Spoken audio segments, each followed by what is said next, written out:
तो नमस्ते बंधु, मेरा नाम है सुदीप और स्वागत है मेरे चैनल रेसलिंग पैरेट पे। अब WWE का जो रॉयल रंबल वाला पेपर व्यू है वो मेरे हिसाब से WWE के अंदर एकदम शॉक्स एंड सरप्राइजेस से भरा पेपर व्यू माना जाता है, क्योंकि इसके अंदर होता है रॉयल रंबल मैच, जिसके अंदर हमें लगभग हर साल बहुत सारे सरप्राइज देखने को मिलते हैं। और इस साल के रॉयल रंबल को होने में अभी बस 3 दिन बाकी हैं और हर साल की तरह इस साल में भी बहुत सारे रूमर्स एंड स्पेकुलेशंस चल रहे हैं कि कौन कौन रॉयल रंबल मैच के अंदर सरप्राइज एंट्री हो सकते हैं। तो इस वाली वीडियो के अंदर मैं आपको वो सारी अपडेट्स देने वाला हूँ कि क्या द रॉक या फिर जॉन सीना हमें रॉयल रंबल में हिस्सा होते हुए दिखाई देंगे। वुमेन्स रॉयल रंबल मैच के लिए भी WWE एक बहुत बड़ा नाम लगभग कंफर्म कर चुकी है। साथ ही रैंडी ऑर्टन ने रिवील कर दिया है अपने WWE से रिटायरमेंट प्लान्स। और क्या कहना है हमारे ऑलमाइटी बॉबी लैशली का कि क्या ब्रॉक लेसनर से उनके रॉयल रंबल का मैच उनके करियर का सबसे बड़ा मैच है। तो हर बार की तरह इस वीडियो से आप जरा सा भी डिसअपॉइंट नहीं होने वाले हो, इसलिए वीडियो को बिना स्किप किए लास्ट तक जरूर देखते रहना। साथ ही साथ चैनल को जरूर से सब्सक्राइब कर दीजिए, नोटिफिकेशन बिल को भी ऑन कर दीजिए। तो फिर चलिए शुरू करते हैं आज की इस वीडियो में। तो वीडियो की हम शुरुआत करते हैं हमारे द प्रिंस फिन बैलर से।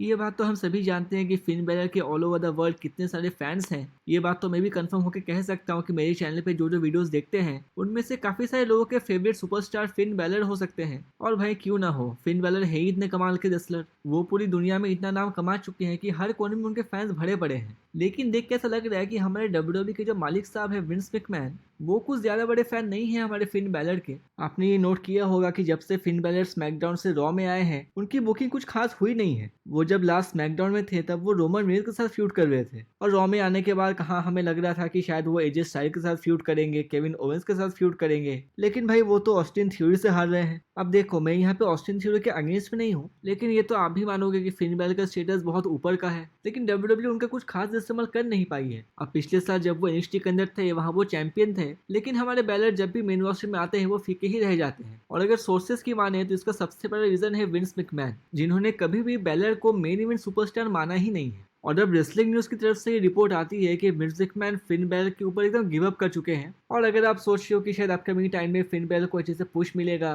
उनकी बुकिंग अच्छी होगी, वो चैंपियन बनेंगे, तो वो आपका सपना सपना ही रहने वाला है। क्योंकि मिस्टर मैकमैन के हिसाब से बैलर ने कभी भी मनी ड्रॉ करके नहीं दिया है WWE को, और अब उसकी वजह से बैलर का जो न्यू रोल है वो है यंगर सुपरस्टार्स को ओवर करना। तो लो भाई, एक बार फिर से देख के लग रहा है कि विंस मैकमैन ने फिन बैलर को बरी कर दिया। और मेरे हिसाब से इसमें कुछ ज्यादा शौक होने वाली बात नहीं है, क्योंकि आपको शायद पता होगा कि मिस्टर मैकमैन को थोड़े से मीटी गाय ज्यादा पसंद है, यानी कि थोड़े से लंबे चौड़े जो बंदे होते हैं। वो बात और है कि फिन बैलर लंबे चौड़े तो जरूर नहीं है, लेकिन वो काफी ज्यादा एथलेटिक है और कमाल के परफॉर्मर है। लेकिन हमारे विंस मैकमैन को उससे कुछ भी फर्क नहीं पड़ता। हमारी जो आज की अगली अपडेट है वो फिर से जुड़ी हुई एक फैन फेवरेट सुपरस्टार और 14 time world champion Randy Orton के बारे में। और आपको तो ये पता ही है कि अगर हम पुराने सुपरस्टार्स को देखें तो उसमें से रैंडी ऑर्टन ही सिर्फ बचे हैं जो कि रेगुलर WWE के साथ जुड़े हुए हैं। और अब रिसेंटली एक इंटरव्यू के अंदर रैंडी ऑर्टन डिस्क्लोज करते हैं कि वो कब रिटायर कर सकते हैं WWE से। तो उसमें रैंडी ऑर्टन एक मोटा मोटा आंसर देते हैं कि देखो, अब मैं 41 ईयर्स का हो चुका हूँ और लगभग जब मैं 50 ईयर्स का होऊंगा तब जाके मैं WWE से रिटायर कर सकता हूँ। वैसे आइडियली तो मैं करना नहीं चाहता क्योंकि मैं WWE बिजनेस को बहुत पसंद करता हूँ, लेकिन एक मोमेंट के बाद सबकी बॉडी जवाब दे जाती है और शायद मेरे लिए वो टाइमिंग 50 ईयर्स की होगी। तो अगर आप रैंडी ऑर्टन की बातों को सच माने तो उनके पास अभी भी 9 साल बाकी हैं और अपकमिंग 9 सालों तक वो हमें और भी एंटरटेन करते हुए नजर आएंगे। हमारी जो आज की अगली अपडेट है वो जुड़ी हुई है रॉयल रंबल में होने वाले mega match Brock Lesnar versus Bobby Lashley के WWE चैंपियनशिप मैच के बारे में। अब ब्रॉक लेसनर के लिए ये एक जस्ट एक अनदर मैच हो सकता है, लेकिन बॉबी लैशली के लिए मैच कितने इंपॉर्टेंट है ये तो आप सभी जानते हो। बहुत सालों से बॉबी लैशली WWE के पीछे पड़े हुए थे कि उनको ब्रॉक लेसनर के साथ एक 1-to-1 मैच चाहिए, और अब फाइनली रॉयल रंबल में जाके उनका सपना पूरा होने वाला है। तो रिसेंटली एक इंटरव्यू के दौरान बॉबी लैशली से पूछा जाता है कि क्या उनका ब्रॉक लेसनर से मैच उनके करियर का सबसे बड़ा मैच है। तो उस पर बॉबी लैशली आंसर करते हैं कि हाँ, अगर तुम बिगेस्ट मैचअप की बात करो तो ये one of the biggest matchup है मेरे करियर का, लेकिन तुम इस चीज को इस तरह से देखो,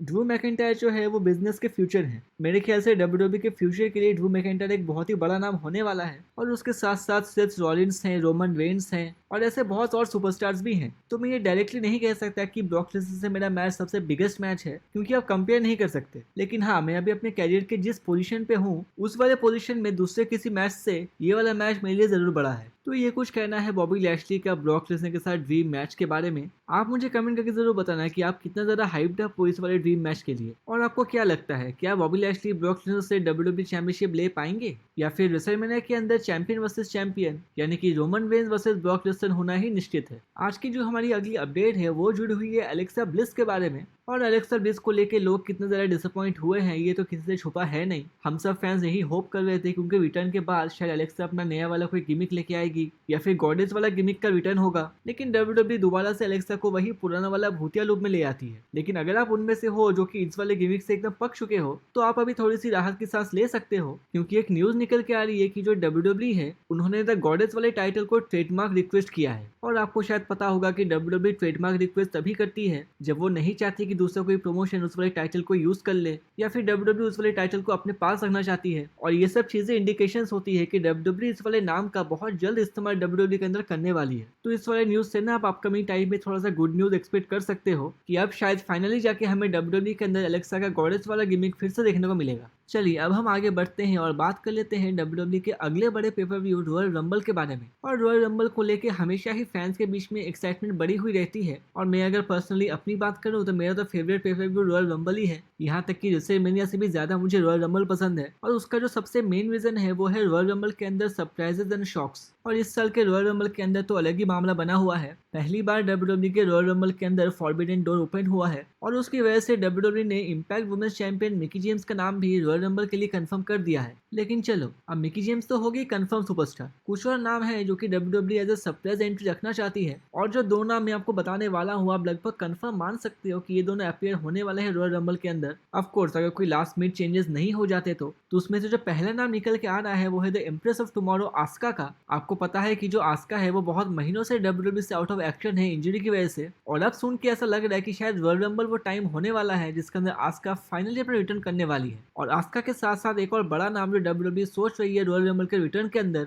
वो है the baddest woman on the planet rowdy Ronda Rousey का। रोंडा राउजी के बारे में भी आप जानते हो कि रेसलमेनिया 35 के अंदर हमें उनका लास्ट मैच देखने को मिला था WWE के अंदर, जहां उन्होंने अपनी Raw women's championship Becky Lynch को ड्रॉप कर दी थी, और उसके बाद से रोंडा राउजी हमें WWE के अंदर नजर नहीं आई है। और रेसलमेनिया 35 के बाद जितनी बार भी रॉयल रंबल हुई है हर बार रोंडा राउजी को लेकर स्पेकुलेशन उठती ही है कि शायद रोंडा राउजी अब आएंगी, रोंडा राउजी अब आएंगी। लेकिन मैं आपको सच सच बता रहा हूँ इस साल की रॉयल रंबल से पहले जो स्पेकुलेशंस और जो र्यूमर्स उड़ रही है रोंडा राउजी को लेके वो लास्ट ईयर और लास्ट ईयर के स्पेकुलेशन से बहुत ज्यादा है। और बातें तो ये भी चल रही है कि WWE जो है रेसलमेनिया 38 के लिए रोंडा राउजी का एक बहुत बड़ा मैच करना चाहती है। और अगर हम सोर्सेस की माने तो WWE के कुछ ऑफिशियल्स ऑलरेडी रोंडा राउजी से बात कर चुके हैं, और लास्ट ईयर जब रोंडा राउजी ने प्रेगनेंसी के बाद बेबी डिलीवर करी थी उसके बाद से ही रोंडा राउजी ने WWE में रिटर्न की प्रिपरेशन स्टार्ट कर दी है। और मैं आपको ये भी बता दूं कि रोंडा राउजी का जो रिटर्न का र्यूमर चल रहा है वो सिर्फ एक सोर्स से नहीं आ रहा है। आप फाइटफुल स्लेट की बात कर लो या फिर डेव मेजर की बात कर लो, बहुत सारे डिफरेंट सोर्सेज ये बात को कंफर्म कर रहे हैं कि रॉयल रंबल के अंदर रोंडा राउजी का रिटर्न लगभग कंफर्म है। अब आखिरी मोमेंट तक क्या होता है वो तो हमें उस दिन ही पता चलेगा। अब रोंडा राउजी के रिटर्न की रूमर जैसे ही करंट व वुमेन्स चैंपियन बेकी लिंच के कानों में पड़ती है वो तुरंत ही रिप्लाई करती है अपने सोशल मीडिया के ऊपर।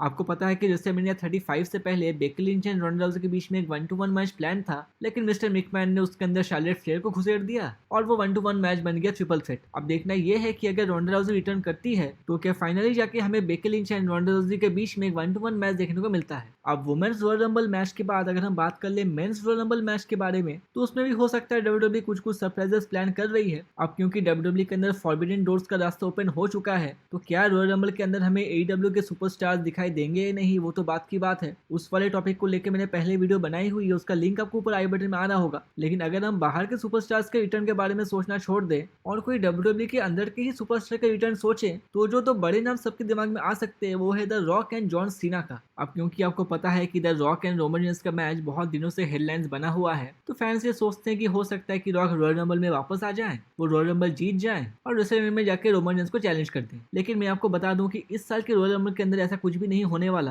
क्योंकि रॉक को लेकर रिपोर्ट आ रही है कि रॉक का कोई भी अपीयरेंस रॉयल रंबल के अंदर नहीं होने वाला। और अपीयरेंस तो छोड़िए, WWE ने ये सोचा भी नहीं था कि इस साल के रॉयल रंबल के अंदर रॉक का रिटर्न वो करवाएंगे। अब चलो रॉक तो लिस्ट से बाहर हो गए, लेकिन हमारे सीनियर लीडर जॉन सीना का क्या हाल है? तो जॉन सीना के बारे में मैं आपको बता दूं कि कुछ हफ्ते पहले सीना से पूछा गया था एक इंटरव्यू के अंदर कि क्या इस साल के रेसलमेनिया के अंदर उनका कोई रोल होने वाला है। तो उसका आंसर देते हुए सीना ने ये कहा था कि मुझे पता नहीं है कि मैं रेसलमेनिया के टाइम पे अवेलेबल होऊंगा या नहीं, never say never in WWE, लेकिन सचमुच आज के डेट में मुझे कंफर्म नहीं है कि मैं रेसलमेनिया तक फ्री होऊंगा या नहीं। अब जॉन सीना की इस वाले कमेंट से ज्यादा निराश होने की जरूरत नहीं है, क्योंकि अगर आपको याद होगा तो लास्ट ईयर के रेसलमेनिया से पहले भी जॉन सीना से पूछा गया था कि क्या वो रेसलमेनिया 37 के अंदर अपीयर हो पाएंगे, तो उस टाइम जो है सीना ने सीधा सीधा इनकार कर दिया था कि रेसलमेनिया के टाइम में वो दूसरी सिटी में मूवी का प्रमोशन कर रहे होंगे और कोविड के प्रोटोकॉल्स की वजह से वो रेसलमेनिया में अपीयर नहीं हो पाएंगे। और उस टाइम ना सीना की बातों से ही लग रहा था कि हाँ, सीना बिल्कुल सच बोल रहे हैं। लेकिन इस साल जो सीना का रिस्पॉन्स था रेसलमेनिया के ऊपर, सुन के ऐसा लग रहा था कि सीना ने हमें साफ साफ कुछ नहीं बताया, बस इतना बोल के छोड़ दिया कि उनको पता ही नहीं है कि वो रेसलमेनिया तक फ्री होंगे या नहीं। और आपको पता है ये सब तो सुपरस्टार्स बोलते ही हैं ताकि फैंस के बीच में सस्पेंस बना रहे, और हम यही होप करते हैं कि ये वाला सस्पेंस सच्चाई में बदल जाए और इस साल के रॉयल रंबल के अंदर हमें सीना का रिटर्न जरूर देखने को मिले। तो आज की ये वीडियो यहीं तक की थी। अगर आपको ये पसंद आई हो तो इसको लाइक या शेयर करना ना भूलें। इसके साथ साथ चैनल को सब्सक्राइब करके नोटिफिकेशन बेल को भी ऑन कर दीजिए ताकि आपको रेसलिंग से जुड़ी हर न्यूज, अपडेट्स और इवेंट्स की जानकारी इस चैनल पे मिलती रहे। तो ठीक है बंधु, मिलते हैं आपसे अगली वीडियो।